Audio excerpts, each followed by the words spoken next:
अब के छ भने उहाँ एउटा गरिब दुखीको लागि होइन, होइन, गरिब मजदुर किसान यस्तोको लागि हुँदै होइन।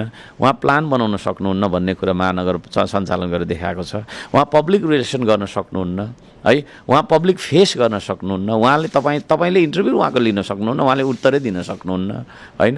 उहाँ भिजन वाइज क्लियर हुनुहुन्न। हि इज अ डेन्जरस गाई, hiding behind and playing games, है। इज अ डेन्जरस गाई। त्यसले गर्दाखेरि उहाँले भोट पाउनुपर्छ भन्ने आधारै छैन। अब यो दुईटा मान्छे नालायक भइसकेपछि, नालायक नै भन्नुपर्छ होला, श्रम संस्कृति पार्टी तपाईँ ग्राउन्डमा गएर चेक गर्नु न। तपाईँले बालेनलाई पनि नालायक भनिदिनुहुन्छ फेसबुकमा भनेर अस्ति दमकमा तपाईँको प्रदेशभरिको मान्छे भेला गरेर त्यहाँ जुलुस देखाएको होइन। वी डोन्ट निड क्या, त्यो गरिरहन आवश्यक छैन।